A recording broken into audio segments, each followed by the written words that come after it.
Yes. Right. So yeah, that's it. Right. So Newman, you were just asking about, right? Oh, Like there are different kinds of check-ins, right? There's like your whole person check-in, and then there's just like, what is our, sort of business, at hand check-in. And yeah. and Christine brought this up, which was really good. I always assume that the check-ins are brief, and I always like to add, even if it's not really cool or if it's not, unless it's explicitly stated, I always throw in a personal check-in with a nod to that whole, the whole self thing, with that, like, hey, this is an area where I can be a little expansive and not just talk about the relevant topics of the meeting. However, a lot of times it can go back the other way, where it's just a personal check-in, and you're like, well, what especially when people don't know each other on the call. So, but I think in HSC it's pretty expansive. You can do whatever. Yeah, I think sometimes sometimes we sort of open it up for bigger check-ins, and then sometimes, when we feel like there's a lot to do with the meeting, we kind of keep it brief. Yeah. Yeah. Yeah, I mean, I don't really have a personal check-in now. I'm, all is well with me. We could do, we could do a circle check-ins if we wanted, even just as a, kind of a practice exercise, because that would be a new thing anyways.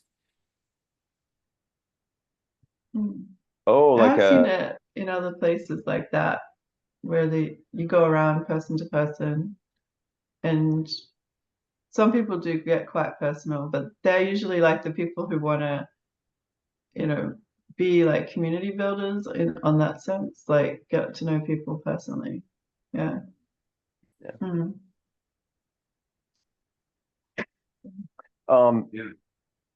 Yeah, by way of check-in, and hey, everybody listening in, possibly in future, or myself, whoever you are in the future.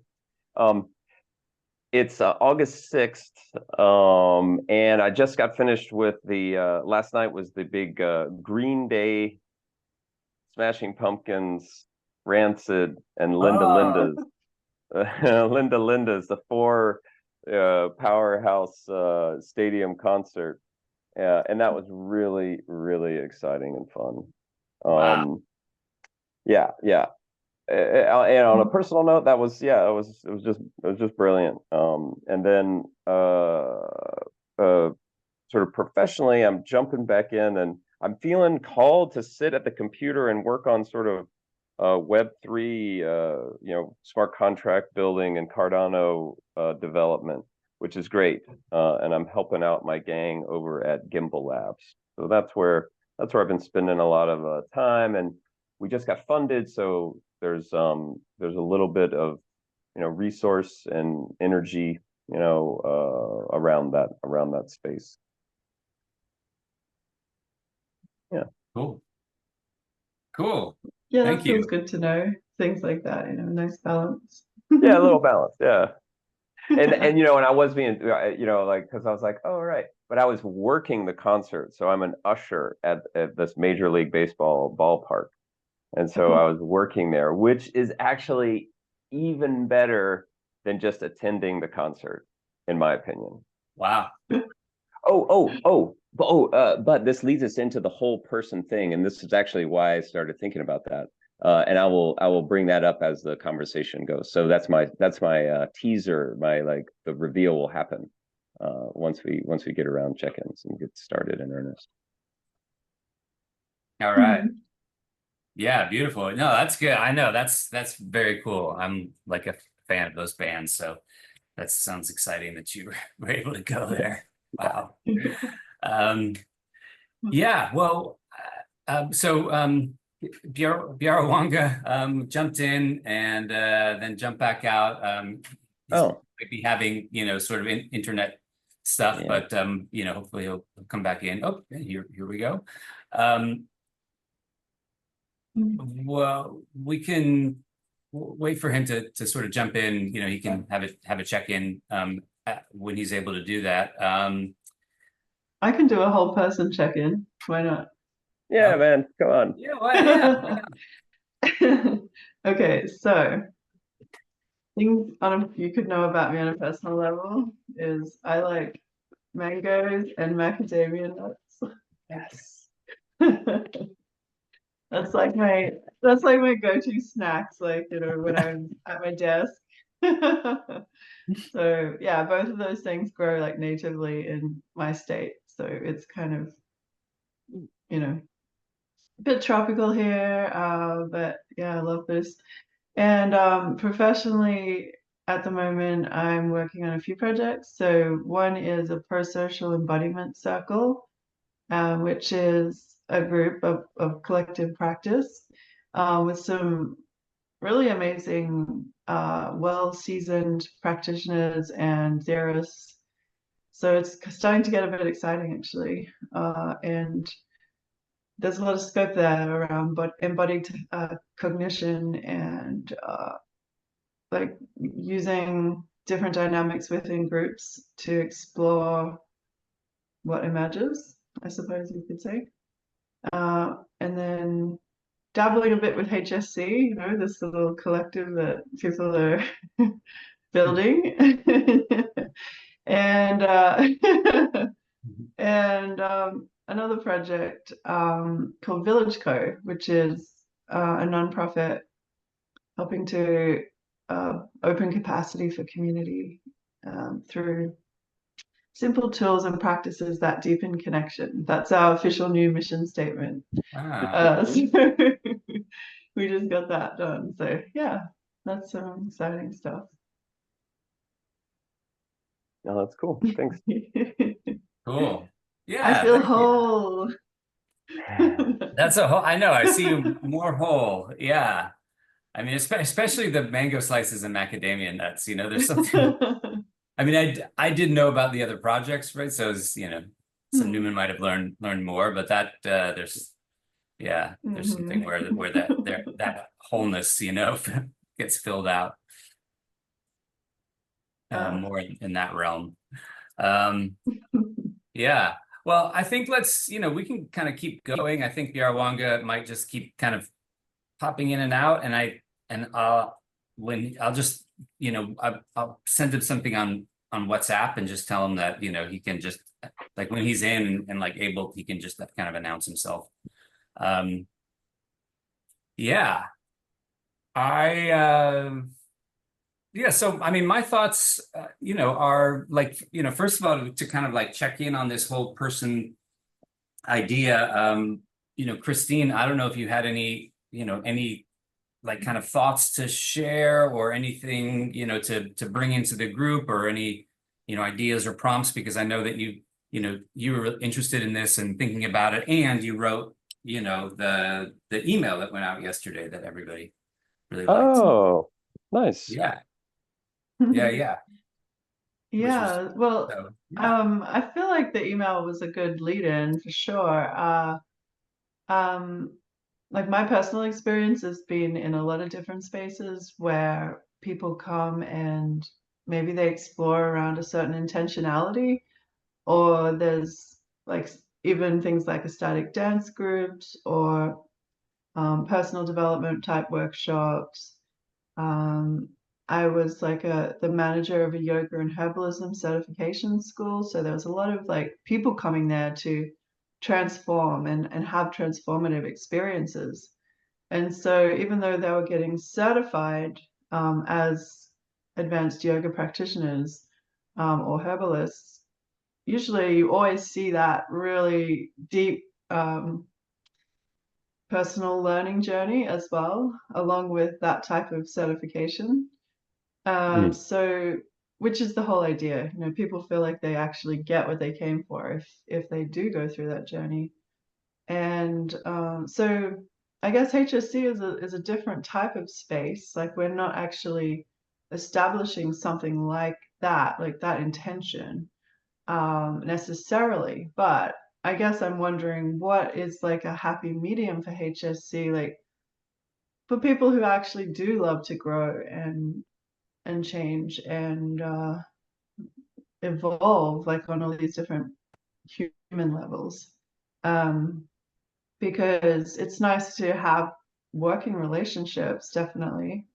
And like I can see where HSC is building that warm kind of warm like connections, or like trying to make things be a little bit more relaxed. I mean, I'm wondering, what the motivations are there for for having this type of culture that HSC is working on. So that might be something to think about. And like, is it just because it's our generation, like that's the way we like to be, or is it actually something else? So I guess I'm curious there.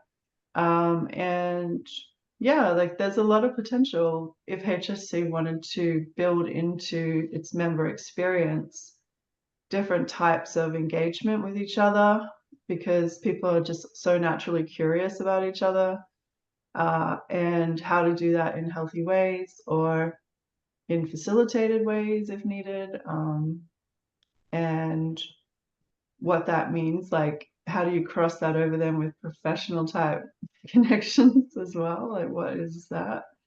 And yeah, I think our generation maybe is getting used to like being friends with people that you work and collaborate with, and actually knowing people like on a real level. Like we don't necessarily hide our emotions as much, or we don't we don't try to put on this like fantasy face of like success and all those types of things that may have existed more in the past. So yeah, there's a few things I just feel like I mentioned there that we could go through, and I would love to hear some thoughts on.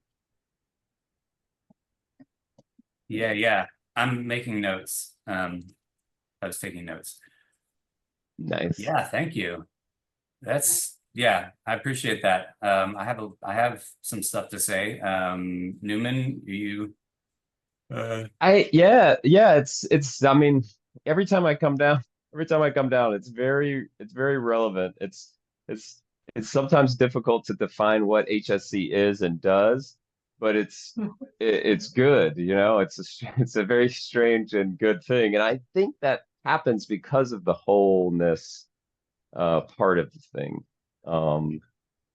There yeah, that sort of a new type of organization, and that sort of respects the individual, and in that sort of professional and personal thing, um, and then innovating, trying to figure out a new thing, um, and that technology piece. So it's like the high tech, high touch sort of zone, in my opinion.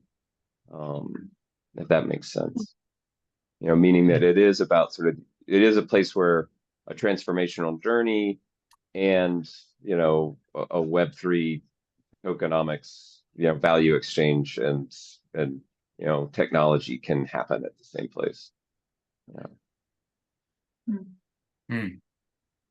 Yeah. Because that's the world we live in, right? Yeah. Yeah, and it's actually been interesting to I'm like been working on this, on the actual like the next version, version 2 of the value exchange and the resource pooling model. And it's been good because it's really, along with just the mechanics of it, having to really, there's a lot of having to define like what is this thing. But to, to come back to what, I think Christine was talking about, it's what we're talking about now. Yeah, I mean, for me, it's like there's this idea of, it's a great question of like, where is that balance that we're in? I mean, I really like that question of like, in being professional, right? Because we're saying this isn't like we're not saying like this is a healing community where that's like what we're coming to do. We're saying this is a community for, professionals, and we're working, it doesn't mean that it's not personal and professional development, because there's so much that, that goes into everything. But, where is the balance? Right. And then how do we, right, if I'm having like deep personal issues, right, how do I feel like I can still bring my whole self in? How do I feel like, oh, okay, I can have those, but it doesn't have to then, become about those, so it's really fascinating. I mean, I think that my, like my primary motivation is, I think around it is saying that, really like that for me, like it doesn't feel like in most professional situations, or in companies or corporations, you can bring your whole self. And right, there's a way where it's like, it's really valuable to like act professionally. I think there is a lot to that. So it's not to say that, but, I think there's ways where it can, we can cut ourselves off at these extreme levels, where it's like, if even if my, my life is falling apart, right? I have to like keep, show up every day and, put on a good face, and, I have to always, act like I know what I'm doing. And there's, That's a big one, actually, I think. what's that? Because I think that's a big one, because that blocks a lot of creativity if we always have to pretend that we know. Yeah. Yeah. I'm making a note of that. Yeah, I think it's, I think that's problematic. That one is problematic, and it really, I think the more that, people are, right, it's that like psychologically safe, working environment, I guess, is what it's called these days. Yeah, and that feels really important. There's also, there is also something where, well, in the whole person kind of, framework, there's a way where I also like that that we can bring, like, and this is really speaks just on a professional level, but that we can bring like our whole person and all of like our skill sets and our desires into a professional level, right? So if I'm in a business, and it's a banking business or whatever, and I'm come in to be like, I'm working as a banker, right? Like, I mean, I can have hobbies, but I can't really, it probably wouldn't be a great idea for me to be like, oh, I'm kind of I'm interested in, exploring this other career. It's kind of like if I'm somebody's hiring me as like a marketing expert, I should, it's like, and I'm also, giving like wellness sessions. Do I feel like I can, like that I can bring that or name that? So there is an aspect of understanding that, like we're all on these, journeys, and we may be, have, like we can still have expertise in one area, but also, in others, and, want to learn things. And Newman, you had a thought. Yeah, I do. I do. Uh, I love you, Rob, man. You are just, I have this, I have so many experiences that I feel like have dovetailed because, and Christine, you may be in the same boat here. The, like that idea of like you start working for somebody professionally, and then, and I think others have expressed this, I think maybe Saya has expressed this, where then like the lines begin to blur. And you're like, well, I am an expert, or meaning that I know things, and I have an expertise, or I have a skill that's necessary. But then it seems to always the lines get blurred, and like boundaries get tested, and and this is where we might maybe diverge, because I always feel in this situation, well, one, it's not psychologically safe, I guess, because of that, you know, you get into the position where you have to act, act professionally, and yeah, et cetera, et cetera. The I I am curious uh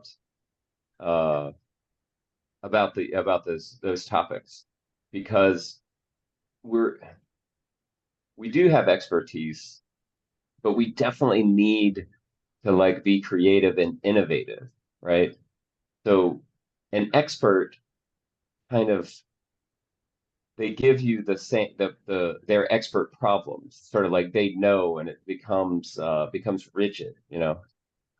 So I'm curious, my idea was, it's like, oh yeah, we need spaces for people, and maybe this is the transformative journey for them to be, embrace the sort of unknown, to be spontaneous, to be intuitive, to practice creativity, especially as an adult, especially as an expert, because it's like, when can you find those new things, especially in the innovation space?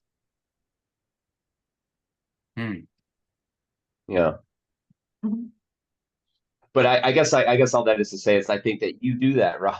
I think you do that, Rob. I think that you modeled a place for us to be creative. Hmm. Yeah, thank you. I want to check in. I know there's one thing I want to say, and then I want to check in with Biarawanga, if you just to um hear from him. Yeah, but there's this way. I think I lost it. Wait, what was oh yeah, I think there is a way where it's, we're also like trying out, we're building relationships that I think can then create strong professional relationships. Because you know, if you're in, right, if you're in like a value exchange and resource pooling cooperative with folks, and you're doing sort of, small operational jobs, or you're in, I mean, anything, right? Like, I know more about somebody if I'm sitting an hour-long meeting with them than I did, before, or probably, like from their resume, right? And so just, so I think that it actually, probably is going to create, stronger working relationships, Mhm. in ways of teaming up and strategic partners and work pods and all that. So yeah. Biarawanga, are you able to jump in and say hi? Yeah, yeah. Thanks. I'm sorry. Like, first of all, like the network down here is not good, so I just request like everyone to turn off their videos so that I can save bandwidth and then be able to talk to you guys. Because you just have to look for a good spot, and then like I'm like 150 kilometers away from Kampala, which is Mubende, and I'm almost 6 kilometers away from the town of Mubende, like inside some good village. Yeah, I've been missing a lot of these meetings because there's been so much on my plate. Just to check in and share what I've been up to. I'll start with the familiar. I think I know Newman and Rob. We have been always chatting on WhatsApp, and the other communications for Christine. We haven't met. This is my first time meeting you, but it's a pleasure. And just hearing what you're saying, I just got connected to your soul. Like from the few minutes that I had when my network was stable, I just got connected to you, and like you're a great person. I would like to know more about you. So, in a nutshell, I've been having a lot on my plate. This is why I've not been trying to I've not been missing the meetings intentionally, but I've been following up on the emails and also trying to catch up with the videos when I can. Basically, we've initiated some project with I think Rob and Newman, Bran, the Hebrew Hammer. Yeah. Oh yeah. Yeah. Oh yeah. Yeah.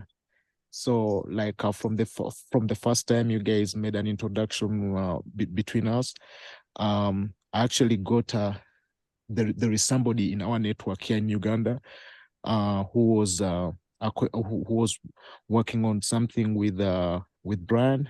Then later, the guy is like, "Oh, by the way, these ideas that you're sharing with me, there is some other people that you need to meet here in Uganda who are doing this thing."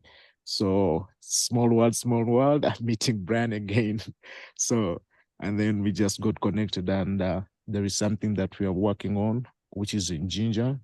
So that has also been taking part of my time, because this person is in one of our networks, and these are people that we had earlier commitments with, like to grow their projects. In any case we are called upon, we just have to do the needful. And also as an organization that I head the operations of, which is Monastir Green Initiative. We've been trying to roll out so much on our plate right now. Like we are almost like, this is our next week on the 17th, I think. Yeah, 17th. We are going to be doing an official launch for the Monastir Hives products. There's a line there's a where we realized that this kind of model of always waiting on grants and applying for grants here and waiting for donations isn't going to work for us. We decided to go like social enterprise. So through that, we're working with the community, whereby we're doing apiary projects, and we're soon launching the Monastir Hives product line, whereby we are going to start with the honey first, and also candles, which are made out of wax. Like everything is going to be 100% organic, no additives, nothing. So this is what we have been doing, and also we've been trying to lobby a lot to take care of our 2-acre forest, the food forest that we have with a primary school and the community here in Movende. So we've been trying to like secure funds, and also secure not only funds, secure the resources. People are willing to donate their time, or people, if they're willing to donate some organic manure here and there, and then we get these fruits like really doing good, and also something like this. So in a nutshell, like we've been having a lot on our plate, and also we are helping some other. There is a farmer in our network who we've been talking to. He's privileged to have some space with him, so we are turning the place into an eco farm. So it's like it's going to be like an eco farm, whereby you can do ecotourism and do all this learning like agrotourism, and also do these kind of things like just come, relax, reset your mind, meditate with agriculture, and also like animal husbandry. That's what we are trying to do. So, and we're trying to advise this person on how to get the few baby steps here and here, drawing blueprints for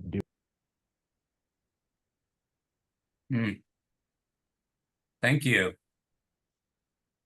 Thanks, Biarawanga. Yes, thanks for popping in. It's great to have you here and to get an update. Yeah, I know there's a lot on your plate. And yeah. Should we, Biarawanga, should we keep our videos off for you, or is it just when you're talking? Like, can we pop our videos back on? I think keeping them off is, from what I understand, anybody that's talking that has a video, the video has to like download and do. So it might be good to keep the video off. Oh, I see. Okay. Yeah, cool. I just wanted to know. No worries. So, all right, well, let's, like Christine, you and I can keep discussing, the whole person, just kind of these questions that we're talking about. I know Newman has to go, soon enough. I might pop up. Yeah. Okay. I thought it'd be Okay. cool just to briefly talk about the whole person resume. But Christine, yeah, you had some, was that, did you have Oh something? no, I just said yeah, okay, if he has to go. The only thing that I thought before when we were all talking was oh, it's lovely to meet you also, but yeah, Runga. And one thing I was thinking was psychological safety when you mentioned that, and when Newman was talking about having that in workspaces, um, I just started to think like in the past, like why do people hire me? And usually I feel like it's because of my capacities as a person, not necessarily what I do. But I have seen that also work against me, in the sense that because I am very empathic and caring, and like sometimes I feel like the Hmm. employers might start to tell me more about their personal lives and draw me in on that level. Hmm. And because there's a certain power dynamic also with in an employment situation, that you sort of become a person with them that maybe you wouldn't necessarily want to be, like Mm-hmm. every time. Or Yeah. yeah, or it the yeah, I believe that 100%. That sort of entanglement Hmm. of personality, and possibly gets around, for me speaking personally, like gets around maybe boundaries, or and well, here's a an example from the show last night. Because I definitely want to tell this story, because I'm there working and I love working in the shows because I have like a role, and my role is to make sure that people are being safe, that their questions are answered, if they're confused, if if they have a problem, like I'm a person that is in a very real way, my job is to help them. And but then also to sort of like set the tone. It's like, yeah, this is a place that you can dance, and this is a, like I want to, I was telling people, I was like, I want to hear you like shouting, like not from your face, but not from your throat, but from your whole body. I want some whole body shouting, right? It's like, I don't go to the rock concert like you're singing in church. I want you to be like belly yelling around here. And you're like, yeah, yeah, yeah. And they weren't, but some were, and some got the message, and that's it. So all this is to say that, like, here I am, a crew on this big giant stadium, and I thought about Buckminster Fuller, and it's like, hey, we're crew on the Earth, and I was like, okay, that's cool, and Buckminster Fuller is a famous and important guy, but then I'm like, I kind of, there was this little twinge of, you know what, I'd like to buy the ticket and take the ride, like, what would it be like if I wasn't responsible? What would it be like if I could just come and, like just party myself? That I didn't have to be a responsible one, that I didn't have to sort of be in that position. And is that what you mean, maybe, Christine? Like, as far as like, oh, I was hired as an expert. I heard Rob say that. Like, you hired me as an expert, and now I kind of I have to sort of hang on to that. Um, and I was just curious, yeah, you know. Sounds like a very relevant story for sure, like about your own personal feelings in the situation. Um, Yeah, do I you, wondered is if that it's like, a, yeah. well, I was just wondered if like, what would it be like to like not be the crew, but to be like the passenger, or like, I don't know what. Hmm. I mean, I believe in, like the the I don't even what we call it, the Tao, meaning that it can't be any other way. This is the way. Um, but uh, it, it just was interesting that I saw the difference. It's like, oh yeah, like maybe a different way to be would be interesting. Yeah, and I think that Christine is also at least what I'm hearing or what I'm taking from it is, speaking to a kind of a specific situation, and one that I know that Saya has talked about and Zoe has talked about specifically in our meetings, and that I've been in, which is where you start working, with somebody, and especially if they're your superior, things can get too personal, so like sometimes like you're a person, all of a sudden you're like, they're your boss, but you're becoming their therapist. Or they're dumping things on you that really aren't professional and shouldn't be dumped, and so I think it's like, that's I think where things go out of balance, out of balance in the other way. And right, especially when there's these power dynamics in play. And so I think that's as important as, not, I mean, in a certain sense, you're not able to bring your whole person in that sense too, right? Because it's like, if your whole person was allowed, you'd be able to say like, hey, this isn't okay, actually.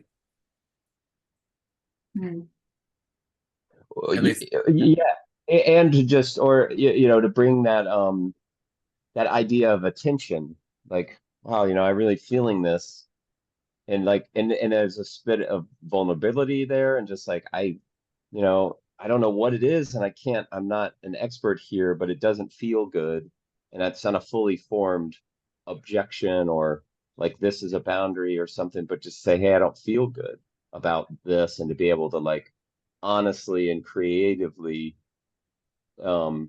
bring that up to a superior, or to a colleague, or to a relationship, without it getting, without the fear of it getting off the rails, or something. You know what I mean? Yeah. Yeah, Yeah. Yeah, like I yeah. totally I agree just would with say like people's feelings won't get steamrolled then. Like that's the thing. It's like if you're in traditional work environments, if you're like earning less than someone, somehow your feelings are worth less. Like how Mhm. does that work? In that capitalistic, like hyper capitalist system. Mm-hmm. Yeah. Yeah, no doubt. No doubt. Yarwanga, you had something to share? I was listening to what to what Newman was saying, and it kind of relates to the situation that I was having today. I think it's all about being intentional with whatever you're trying to do, and being upfront about it, like, and drawing boundaries, and then not letting the other interfere with the other, like not letting the career or the work relationship you have interfere with this other relationship that you have with this other person, like like what Rob was saying, like having this kind of thing where today somebody's your graphic designer and then the other day he's your therapist, where it gets like really personal, something like that. So I think it's all about being professional and setting the backgrounds, and also if you're working with somebody and you already know that maybe they're I could be in a more advantage. I don't want to use the word superior or boss, like I'm in a more advantaged place than this other person. I think it's all about recognizing each other's talents and differences and still respect them, because they kind of complement the whole team, which makes it like the whole holistic kind of cooperatives we wanna achieve. So it's to me, like today I was trying to recruit somebody on the team, and we were having interviews today. Then I told this person, hey, look at it this way. It's not about that you're gonna be working for me. You're gonna be working for yourself. So what are your dreams?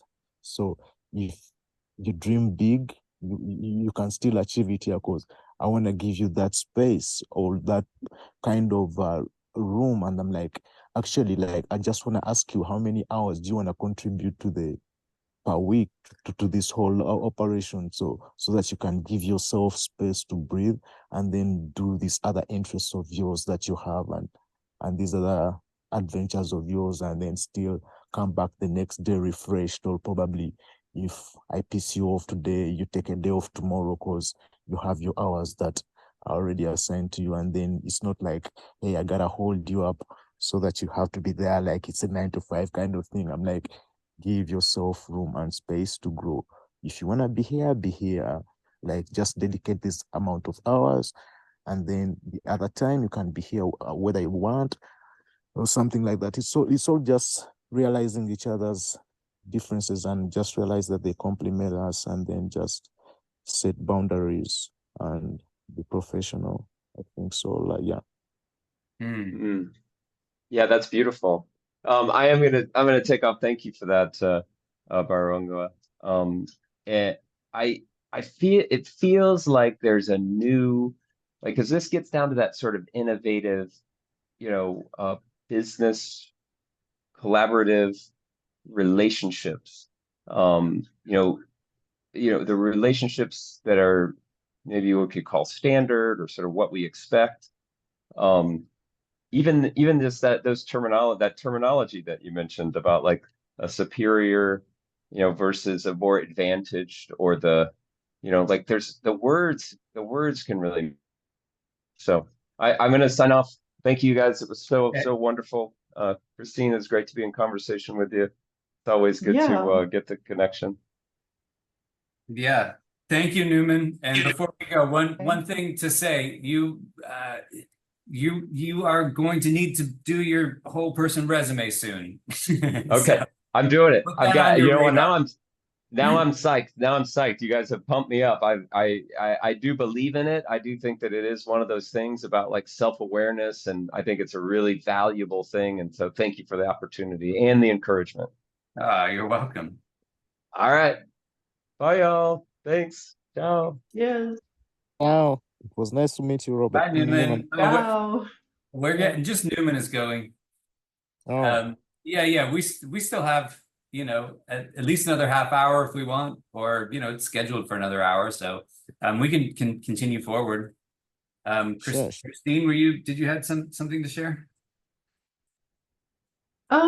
I'm actually just eating a bit of mango, so if you want to talk for a bit, that's cool. Oh, okay. Well, now I know you better, so I understand like what that means, and like the importance it has in your life, rather than just, kind of being a random comment. So that's good. Yeah, well, one thing I want to say is that Biarawanga, I appreciate what you said about, I don't know, there's something simple in it, but you said, it's about like respecting each other. There's this way where, like we're, like I think that what we've been talking about in the last few minutes is like how do we do this, like how practically, how do we work together, in this way? And there's a way where you said it's, just like it's about respecting each other and seeing like the whole person in each other. And I really like that. If like we're coming from that starting place of saying, seeing this other person as a whole and, respecting them, that feels like such a great place to start from, and if that's like, if that's what we say, hey, this is, like, this is a starting place, in our culture. Yeah, I think that, I don't know, that really can be helpful right from the get-go. The other thought I had was, I feel like what Biarawanga shared, I feel like what he shared was perfect. Like the way you had that introduction to your new employee, that's kind of like exactly kind of what we would need. Mm-hmm. Yeah. Yeah, absolutely. And I think that speaks to, there was, like something popped in for me, right? Which is, to me, I think is, part of it is this kind of cooperative, model, and this, the non-hierarchical model.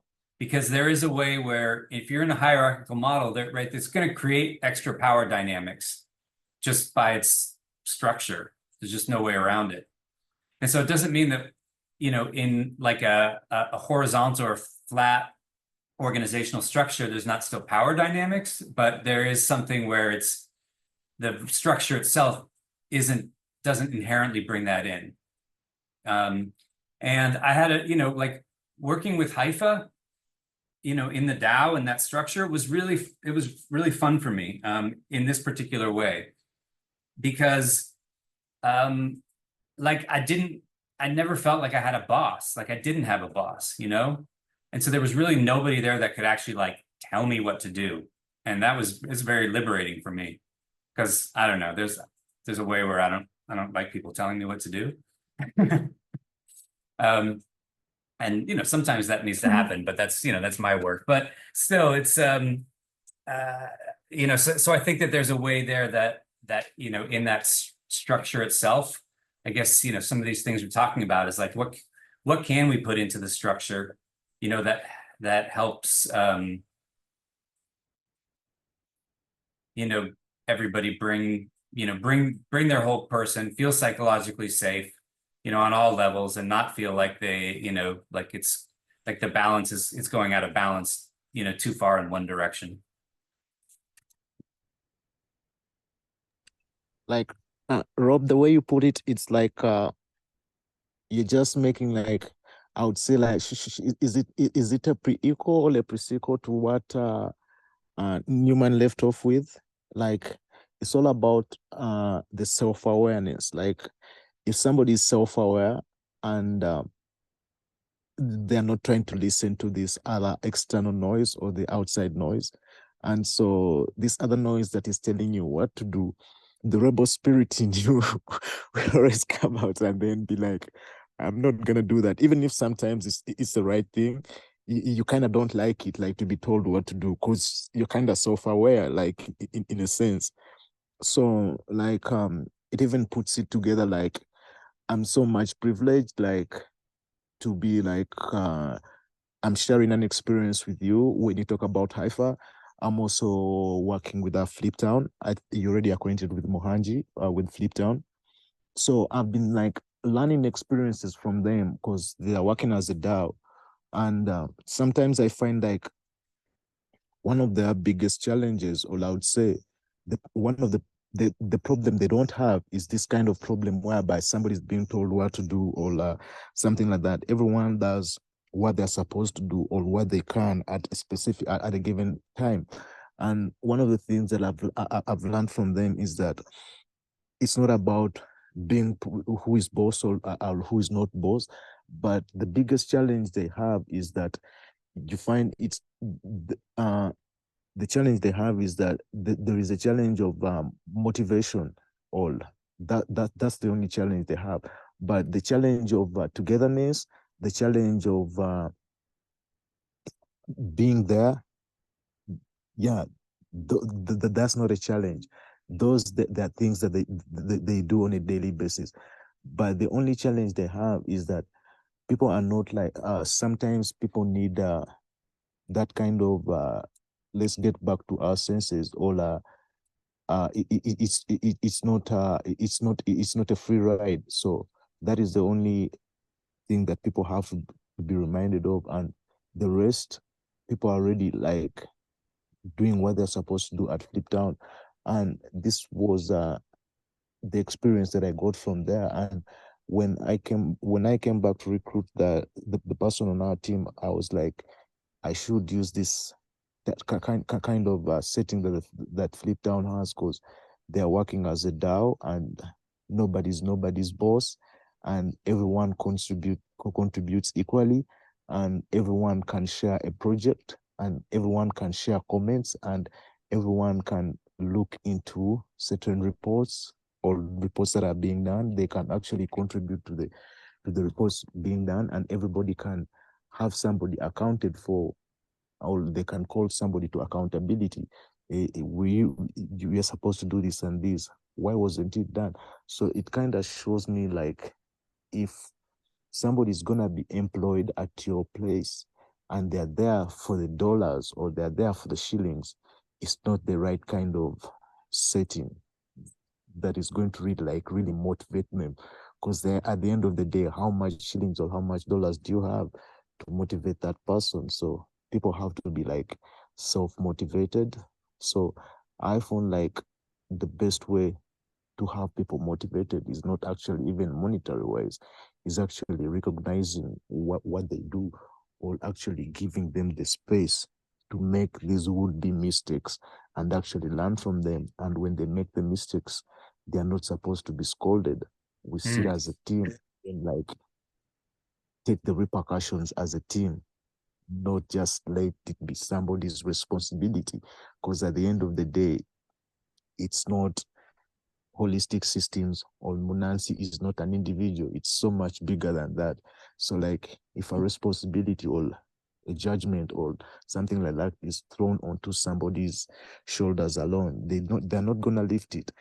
And it's more like you're handing over the reputation or the would-be good grace of the or the face of the organization into somebody's onto one's shoulders, just because they made a mistake and you're looking for a scapegoat to point out to.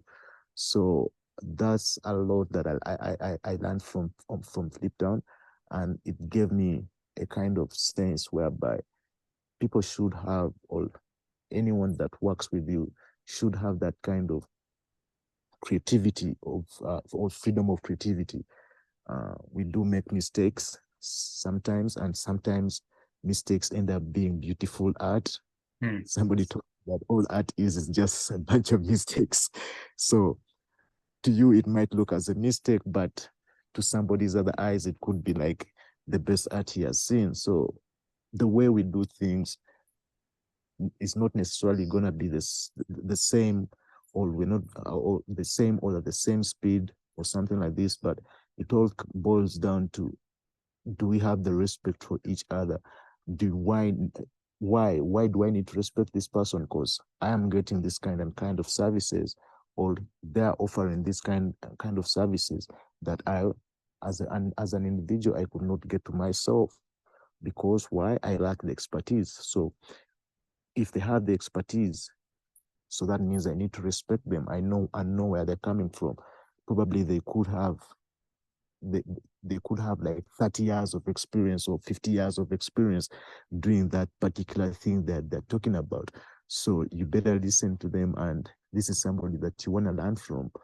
So when somebody gives time to something that they do, I think they duly they do duly, and they deserve to they have earned and deserve the respect that should be accorded to them. So I've, like the whole setting of the DAO was like an eye opener for me, whereby everyone, like, they just share responsibilities there, and then everyone goes home, and then the next day everyone is just coming in and then just saying, hey, by the way, this and this came through, this and this failed, and everyone is sharing like equally. And it was an eye opener for me, and I would like to like involve that kind of operation in our social enterprise.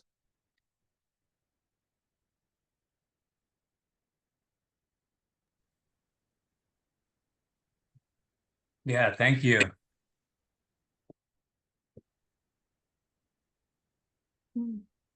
Christine? Very interesting. It feels like you have tangible,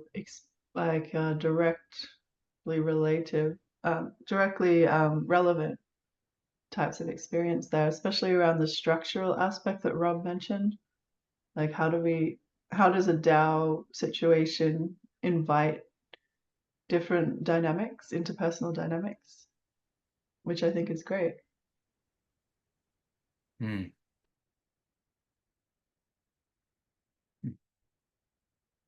Yeah, absolutely. Yeah, thanks for sharing, Biarwanga. I know that you're, working on, several of these projects, on the ground. And so it's like, yeah, so it's really valuable to hear your thoughts on it and how you're actually, like sort of how you're facilitating it and what that looks like, and what that brings, and even, you know, what the challenges are, because yeah, that's the question that popped in for me really, is like, you know, how can we, you know, what it's like we're talking about what does this look like, and then, you know, there's also the question of how can we, you know, facilitate it, how can we help, you know, facilitate it happening. Yeah, like what, you know, what are the guidelines, what's the culture around it. So I think, you know, so much of that is, you know, we're working on now, and hopefully we'll be able to come in during the onboarding process. Yeah, that's a great challenge that we could take on for member experience. Yeah, I think so. I think so.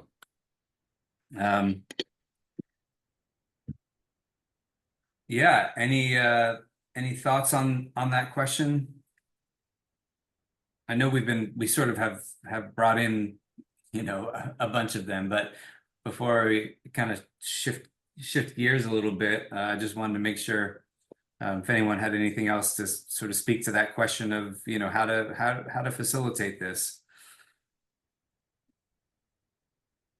Well, I've mentioned before, I've spoken with Rob, so I'll just expand on that here in case other people can watch this, and also for Biarawonga.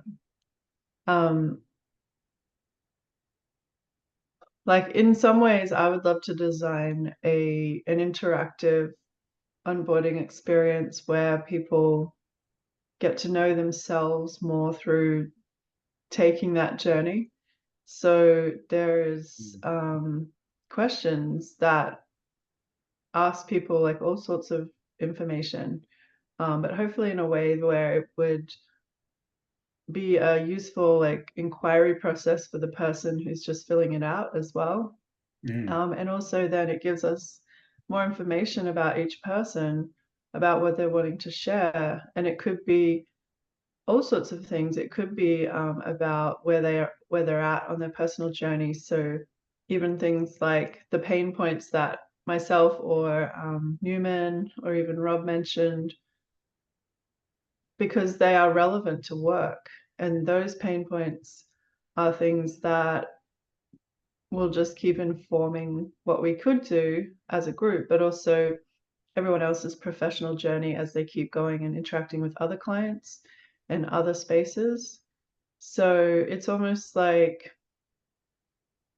building a resource for that type of engagement and way of being, just by starting with that form or with some sort of interactive or creative type experience where people can share information about themselves. So anyway, what I'm thinking is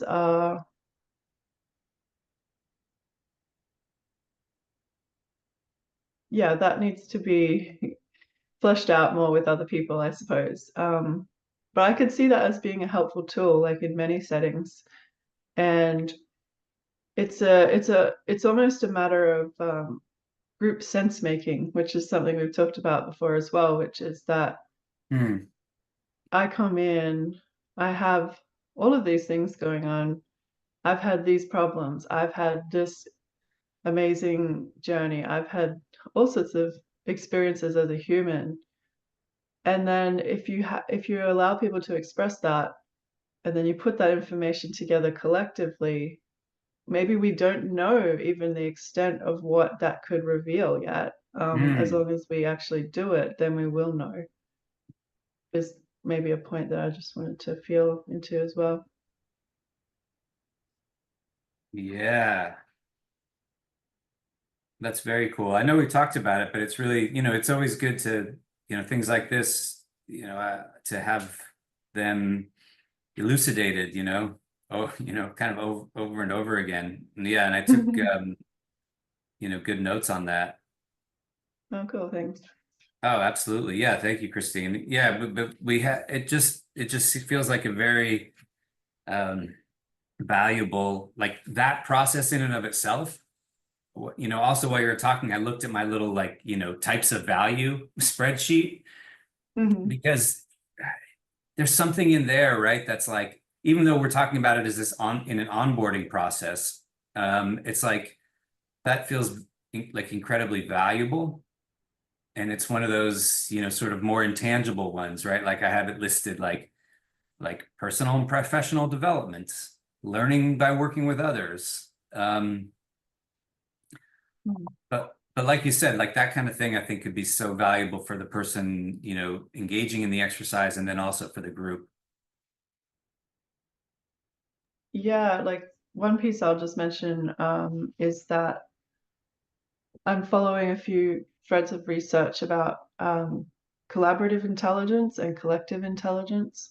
And Mm-hmm. so I could see that merging with that, and which is also a theme that's coming through in many spaces that I'm noticing with these new technologies and new cultures. So when I say like we don't know what will emerge from it, I do mean that. I feel that that's part of the group experiment, and as much as we love interacting with each other one-on-one, like having these personal chats and face-to-face things, which I think are great, like I love them. If we play with some different tools and different ways of capturing people's information and their thoughts and their feelings about things and their sensitivities and their desires, then that just gives us a broader range of options to like actually do sense making and create inquiries that it's not always just going to come from us like as core collaborators. Mm. um, it will come from the group as people also would have ways of accessing that information or seeing that information and then taking their own inspiration from that or conclusions. Yeah. So yeah, it will be very interactive if we design it that way. Thanks for your responses, by the way, your little reactions. Yeah. Because he just put it out of like of my mouth, like I was almost like hitting like the unmute button, and then you just came in. Then I was like, let me just listen, and then you just like nailed it perfectly. Like I was just gonna connect it with the Notion. Like Rob, we have all this data in Notion, and when you asked about like being practical, like I'm always trying to be like practical and like get it out there. Like, how do we get this thing rolling? Like, even if we have like 100,000 shillings, the project is gonna move. How do we do that? So and so like I was thinking to myself, then I came up with this whole idea, like, how the way, sorry for lack of a better example, but how the way dating apps do it, like they have so and so's data, like the client, and then the would-be investor. You get? So it's a time like to use these tools, like the tools that Christine was talking about. And then we like just merge these two people together and like just create a perfect couple that's gonna be that's gonna live happily after. Like till they do them apart. So I'm thinking about these kind of practical things because I was looking up yesterday. I had an opportunity, like I was following up on a documentary, and there is this project that is called the Earth Species Project, whereby they're trying to like, there is this lady, she has almost like she has been doing 50 years of studies on African elephants, and like trying to study their communication and all that.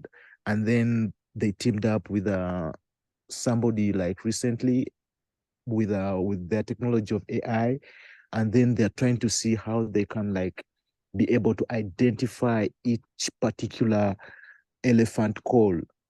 I didn't know that even elephants like have names for Mm. each other. and like they just communicate the way we actually do it. And what the vision of the Earth like species project is all about is like they're trying to create like communication like between species.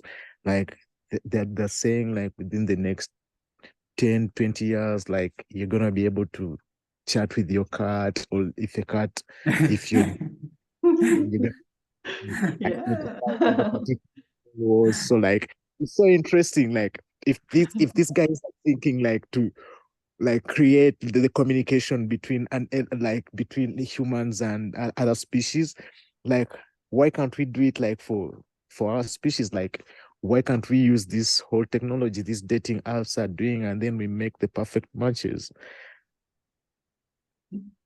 So that's just why that's what Christina pulled out of me. Like that's why I was giving all those reactions. Thanks. Wonderful. Yeah, I love that whole interspecies communication aspect. That is like, it's almost like there's like different species of humans sometimes. Like, I mean that in a gentle way. But yeah, like the way that people have like difficult communication sometimes, you would think that we're trying to cross like an interspecies barrier. Um, and so maybe like that kind of work is on some level is helping humans. Like, you know, if we become more empathic to other creatures, then internally our internal human dynamics might change too. Hmm.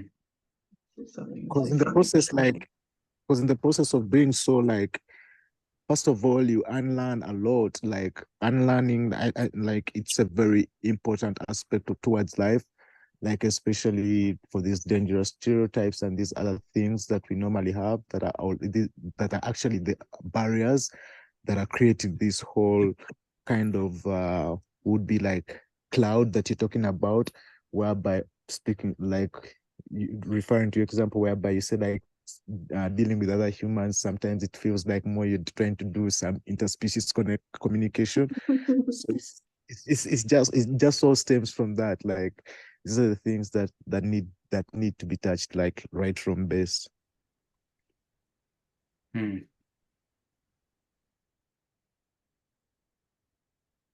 Yeah, because there's in a way that we could use this our systems like a dating app to find like very easeful connections. Like these people have everything in common. Wouldn't that be great?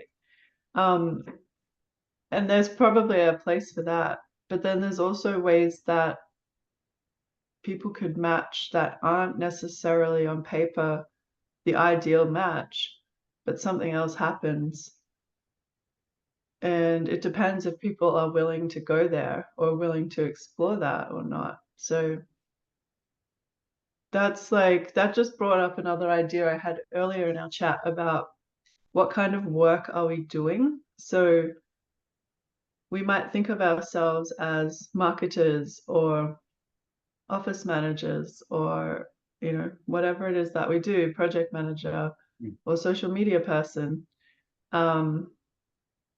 But that might not always be the case. Like in 5 or 10 years or 15 years, what sort of work will we be doing? And I have a feeling it's going to start looking radically different. And I have a feeling that sense making is one of the number one workspaces of the future for humans, is that all of these collaborative collective spaces, it's not just about creating more smart products, it's actually about the capacities of the humans in those spaces.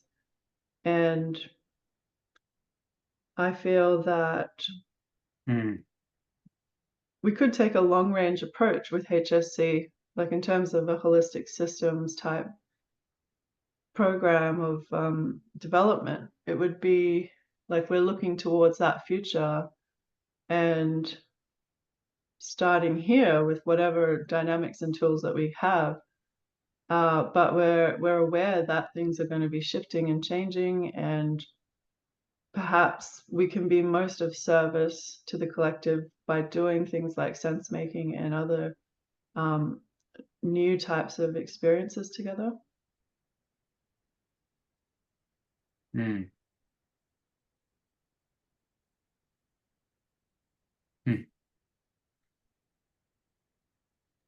I think with this Web3 revolution, like everything is so possible, and it gives us like room like to maneuver most of these other challenges that we have. Like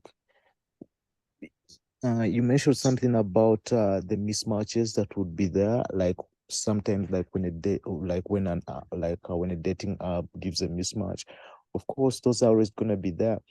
The mismatch is not the system. Sometimes I would say sometimes it's the wrong information that's fed into into the system like initially.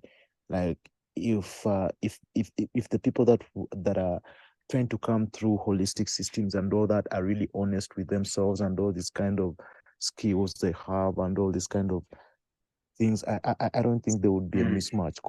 The mismatch comes not because of maybe this person is black or white, or maybe this person because they're probably in a different location, or they're in the USA, or that as long as they're gonna deliver the service and they're professional, because that's what they said in their CV. But the mismatch comes when there's no customer satisfaction. And how do we ensure that there is customer satisfaction and value to that? So there's need to be due diligences of the would-be claimed skills that people have. There's need to be proof of that before you actually like make the recommendation and actually like put like HSCs like that has to be like in the policy or something like that.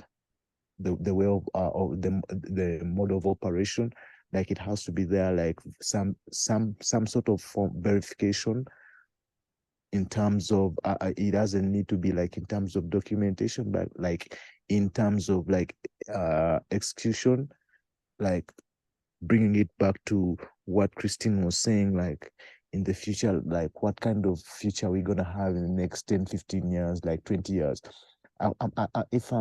I really try to think radical, and sometimes uh, I I think, sorry to say, but in the future, some jobs are not gonna exist. That are, yeah, like some jobs are gonna become obsolete. But what do we do? Or does it mean like this person who had this particular set of skills now they can't feed themselves, or they can't get the would be necessary basic needs that they do dearly deserve? What does that mean? We need to create like more practical opportunities, and also like embrace the technology. The technology, yes, it's here, but how do we work around that? Or how do I use this technology to get this would be kind of services? Like, for example, I like being so practical. Like, I'm sorry to say, I don't think, Rob, you've ever, like, it's so hard, like somebody out there like really convince me like they have had like organic honey, especially if they are like living in areas of town, even in Kampala. So hard for me to convince me that they have had organic honey, because this is what I do. I've done the research around, and when you go to most of those shops, they're selling syrups, they're selling cooked sugars around, and then they're saying this is honey. But how do we ensure this kind of person or Munansi Green Initiative is delivering the best kind of honey? And there is a match for somebody who really needs organic honey, and this person is buying this would be fake honey thinking that it's organic, but this person has the kind of like he has the urge, and he has the resources to buy the organic honey, and that's what he wants, but they're not getting it because they're not getting the right connection. So if we bring in these whole tools that can actually outsmart the human eye, and then be like, this is authentic, this is fake, let me match it to the perfect person. You get, somebody's willing to buy syrup. Of course, yes, I'll recommend somebody who is mixing their honey with syrup. If this person is really wanting to buy organic honey, what should the system do? What kind of tests are there so that this kind of person who is willing to really buy something that is really authentic at the price that they're willing to pay, get the right thing that they're willing to pay for. So I think the future is bright for people who are actually doing stuff on the ground, like people who are true to themselves and listening to their souls. They're gonna hit it like I would love to be there like 50 years from now and see what it's gonna be like.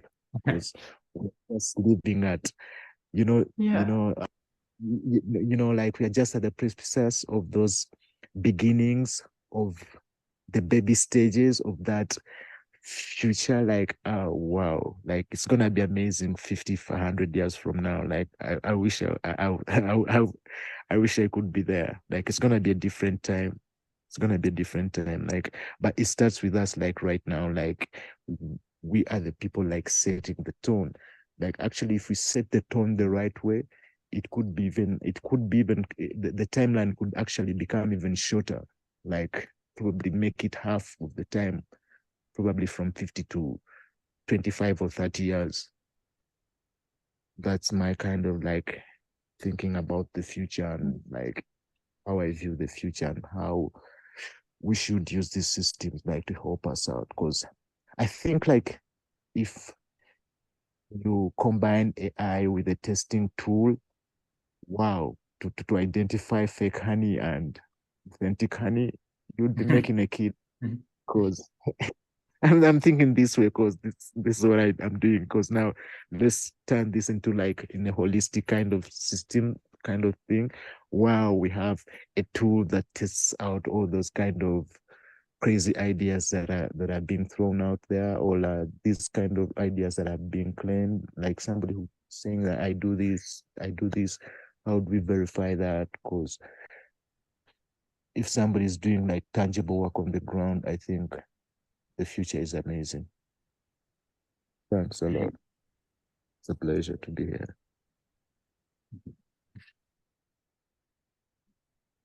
That's such a great perspective. And I'm just imagining the honey, like the pure organic honey.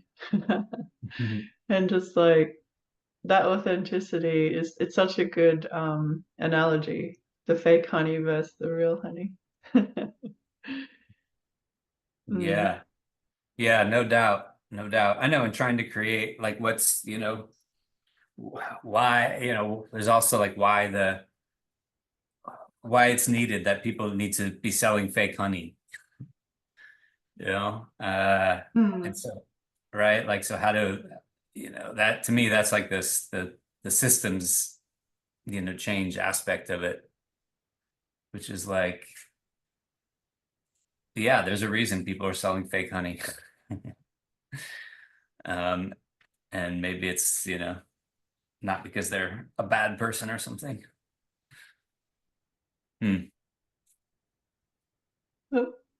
Yarawanga. Yeah. He dropped out. No. Well, contemporary turn on video if you like. Okay.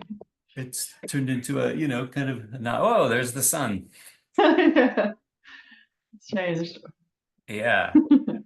He may jump back in. I just think that, he's sometimes right from where he said that he was, yeah, might drop out or not. That's cool. Well, I'm glad you, even if he's not able to return, I'm glad you got to meet Yarawanga. Yeah, it's amazing to hear what he's actually doing and all his perspectives. Yeah, Great. absolutely. How did you connect with him? Yeah, we just connected like through holistic systems. How did we actually connect? I think he just maybe through one of the Discord channels. This was, oh, here I'm gonna, yeah, through one of the Discord channels. He's back. I think, and this was when Holistic Systems was, hi, Yarawanga. We're just that, actually, Christine asked me how we met. So I'm trying to remember. I think that it was maybe through one of the Discord. channels. And I also, know that it was back when like holistic systems were really kind of like putting all the energy into the agency, so trying to like bring people in and, get clients and all of that. So at that point, there were Oh, more. yeah. Like I got to know about holistic systems like through one of these networks. Like there is somebody that I worked with on their thesis, like somebody in Germany, and we were creating. So I worked with him on his thesis, like his master thesis, and we were creating this kind of thing about. He's a sustainable engineer, and we're creating about this whole thing of building networks and consortiums and something like that. So through his networks, he got to know about holistic systems, and that's when you're doing like that whole thing of onboarding and all that. So I applied, and then I got a reply back from you, and then I joined a Discord. Yeah, that's when Discord was like really so active. Then from the Discord, we started having these meetings and all that. Yeah. Yeah, it feels like a while ago. I mean, that might have been at least like a year and a half ago or more, a couple years. It's been 2 years. Yeah. 2 years. That's cool. I mean, I hadn't really been thinking about that, but it's cool that we've known each other for 2 years, and just continue to keep, moving forward with what we're doing. And probably soon you're gonna put a face to the name, like probably in September, if all goes well. Like if I secure my visa this month, I'm gonna be in New York for the Summit of the Future. It's only 2 days, but I would like to take more time out with most of the partners or the people that I've tried to network with, and this would be a very great opportunity, like to really put faces on the names, like not that I don't know the faces, like actually put hugs to these Yeah. people and just hugs to these people and all that. Yeah. So that's what I'm looking forward to. Like if all goes well, like this September, we might be together. Fingers crossed. Yeah, that'd be amazing. When in September? Yeah, that's because the summit is the 20th and to the 23rd. So I'll probably be there by the 18th, then leave New York by the 24th, and then try to hit the different partners based on their locations, the nearest Yeah. first. Yeah. Well, cool. Because All right. Well, I'll be good. you're in That's good. I'll Boston, be right? around. I'm gonna be You're in out Boston? of town until the 17th, but the timing sounds good. That's Boston? So I'm in Western Massachusetts. So it's about I'm 3.5 hours north of New York. So yeah, but let's try and hook up. I mean, I can kind of drive down to where you're at, or if you're coming up to Boston, or you're welcome to come and stay here at my place. Sure. Let's see how this goes after the summit. Because the other people that I have to see, the other person is in California, I think so, yeah. And Oh, then the other person is in I think DC. Yeah, if I'm oh, the person in Massachusetts is the closest person. So I'll probably come there first if all yeah, goes as planned. Very yeah, cool. yeah. Yeah. Cool. All right. Thanks. And I don't take the invite lightly because so here in Africa, when somebody offers something, you don't say anything about it. You don't say yes, you don't say no, you just take it. Just No worries. you never I say anything back. You don't say no, you don't say yes, because you might even say yes in the rude way. You just take it to your soul and just be happy. But I just come out and say it. I relish the opportunity and thanks a lot. I don't take it lightly. Oh, thank you. Thank you. Yeah, you're welcome. No, I didn't. That's good. That's valuable to learn about that. That cultural aspect. Um, in regards to that. Yeah, I just throwing it out there. I mean, I know it's there's a right. Like it sounds like there's a lot of different places that right that you could go, and all of these are each one is travel and all of that. So, but I just wanted to. Yeah, definitely make sure you knew you were welcome. Sure, sure. Thanks a lot. And yeah, it'd be great to see. I know to meet each other, yeah, in person. What is it? What'd you say? You said see faces. There's something, but it's not. It's see people's faces, but in our world, it's not see people's faces anymore. It's see people's legs, right? Yeah, sure, sure. Yeah.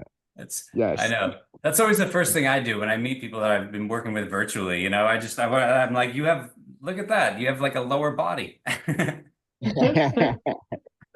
Because even like even psychologically, like when you meet when you're just meeting a strange person or this person for the first time, you never like share eye contact first.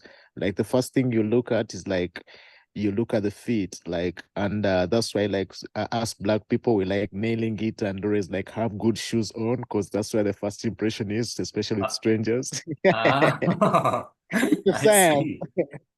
It's a whole science. Like always make the shoes like that's always make sure you have good on good shoes and clean shoes because that's where strangers look at first and they'll be judging you. Hmm. That's Yeah, good.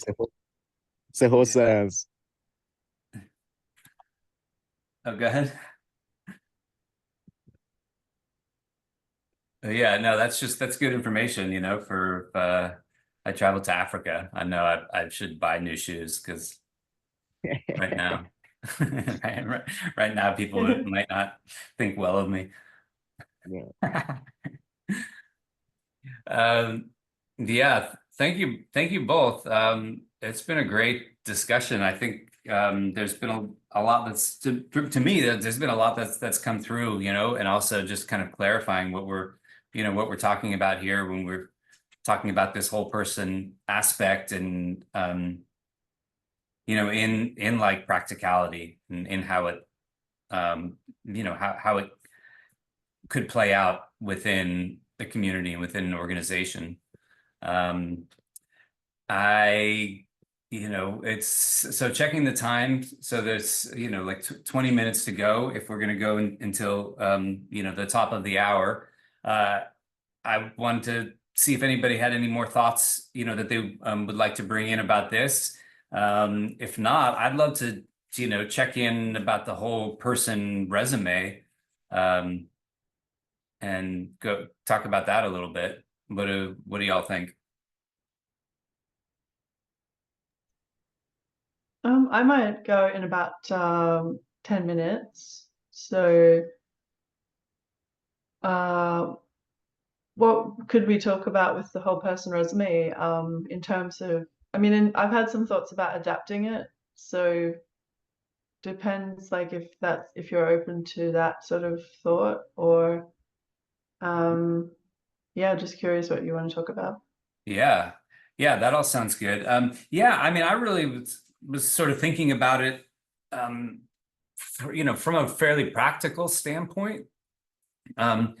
Meaning that it seems to me that, no matter what the value exchange framework looks like, no matter what tools we use, it seems like this whole person resume, and like the member profile is something that's going to be like foundational.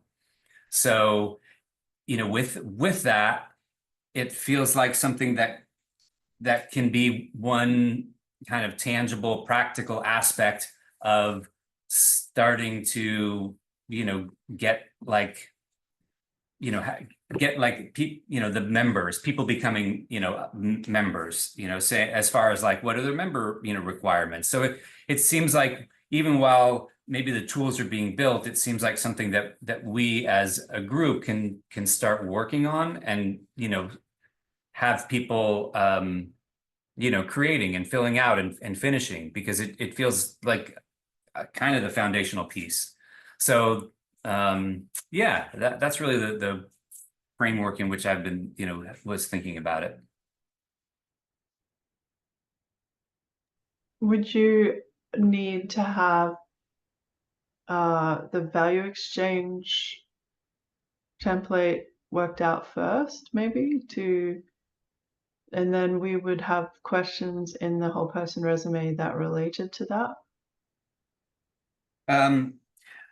I think that's a good question. I mean, I think at the base, the whole person resume or the whole person profile, or, the point of I think the whole person resume is really to capture all of that information. I think, well, there's probably two points. Number one is I think it's good to just for everybody to have that, but I think that really the idea is to, in my mind, is to then take the information that's coming out of like people's whole person resumes, and then to put that in a as the makeup of like what the profiles are, and like how we categorize things, like what are the different skill sets, what are the different areas of expertise, what are the different like offerings. I mean, I don't think that the whole person resume gets so much into needs, but it certainly talks a lot about offerings. So I do think that there's an aspect of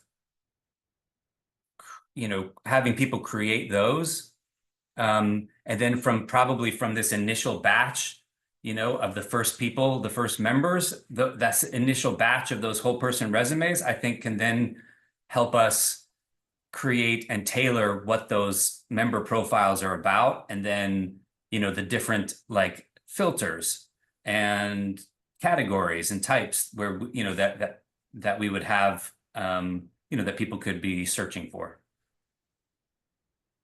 Yeah, I would like to try something a little bit more edgy, even just from like this first batch. So, like, because I do think that needs are going to form part of well, maybe not the resume, but maybe we could not also think about it as a resume either. It's more like a different format. Because yeah, I do see that there's a really intimate link between the value exchange model and what we're asking people to give us when they do onboard, and even at certain points throughout their membership. So the types of value that we're describing and we are defining and tokenizing need to match with the types of information that we are asking from people. I'm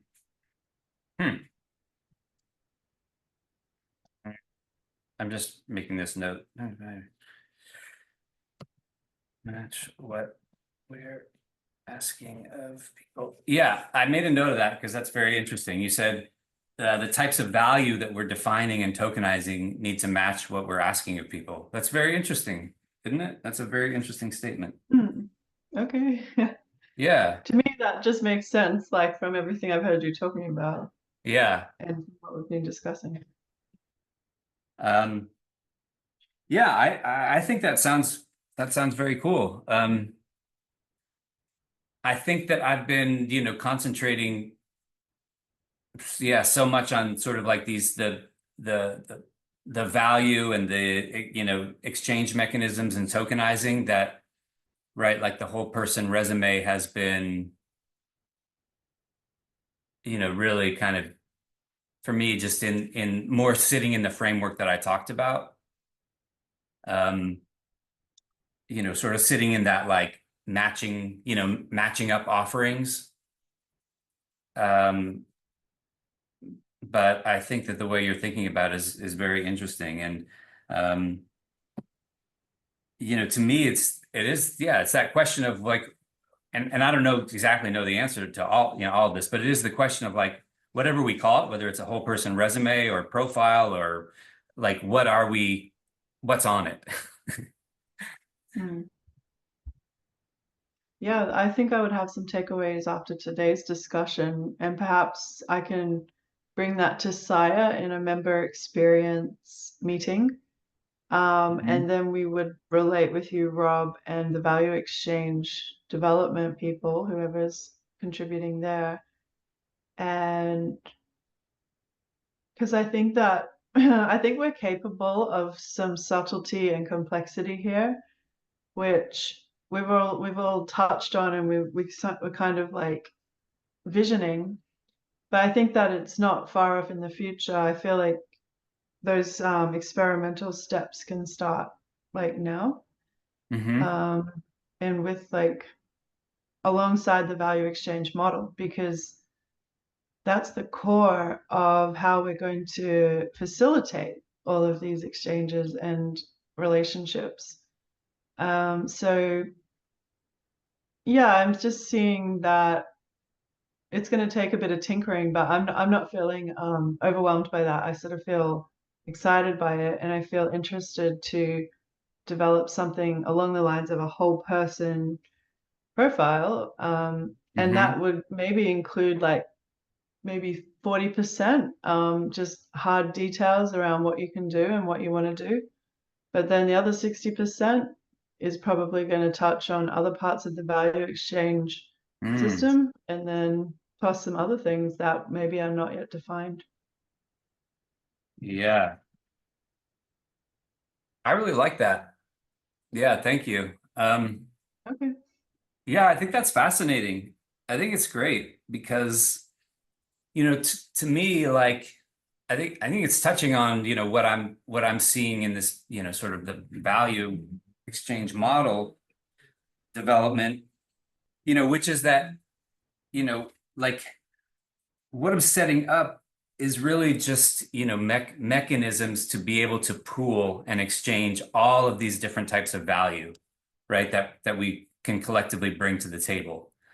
And what I'm trying to do is set up mechanisms to do that. But what I don't know, and I think what we won't know until we get in there, is like which of those are people gonna like be most attracted to? What are the different areas of value that people are really gonna like find, the most valuable to pool and to exchange? And I'm not sure that I know that yet. Um, so so I think that thinking about this whole person, profile, in the way that you're talking about really actually, feels like it captures the fullness of what we're trying to do. Oh, that's great. Yeah, that's what I was trying to allude to. So I think if you're seeing it as well, then that's good. Yeah. Yeah. I just want to add something like really small, like um just to put it together, like just imagine this as a car or as a bus or as an Uber. Like the passengers will always like set the destination. Like then there is the driver. The driver will always set the tone of how we're going there, how fast are we going, how slow, or how rough is it, or how smooth is it, or how enjoyable is it. They are actually the ones deciding what kind of music to play on the radio, because you are the passenger, you can't touch the radio. So in this situation, the passenger and who is the driver. So the passenger in this is us, like me, Christine, like the people who joined Holistic Systems. Then who is the driver? It's Rob, the dream bearer. So you as the dream bearer will always like be the director or the conductor of this orchestra. And then for us, we'll just play the music that you're directing us to play. So when you bring it to this is that you can create maybe a template that we could follow, and then that could guide us through all this. Or are we like, yeah, this my suggestion. You could just create a template that could guide us on how we could do this whole thing, because I this is something that would really be like highlightful or important to have on the different profiles on Notion that we have. Mm. Yeah. Thank you. Gosh, I'm so bad at taking notes and talking at the same time. Yeah, thank you. I appreciate, Leah, your sharing of how valuable you think that would be. And yeah, and I like your metaphor. There's still a way where I think that part of that is true, right? Like I think that in this, collective, right, there are people who are the passengers and there are people who are like the drivers. And to me, in my mind, like those don't, I think that the difference for me from just like a straight like Uber experience is that I think in this Uber, sometimes like the passenger and the driver would switch. I don't know why I found that funny, but like, like I think that in some way, like right, like if, for example, right, Christine is coming in and saying, hey, I'm sort of thinking about this whole person profile this way. And, I'd like to, right, to like take that on and try and work on that, in that way, then Christine becomes like one of the drivers. Yeah, I guess that's the purpose of the sociocratic circles, is that we are having that. And then there is like an art form of like how we're actually going to bring the circles together, because we know that member experience needs to collaborate with value exchange. And there's other different types of cross collaborations there. And then down the track, when we have more members, it's going to look different too, because we're going to be asking them for inputs on various points, and it's going to get interesting on that decision-making level, that's for sure. Yeah. Yeah, for sure. Yeah, well, I think that yeah, I think we should, talk about that. Like, Christine, and maybe that's just, when you and Saya, or the three of us, connect about member experience, we can talk about starting to create, the actual framework of the whole person resume / profile.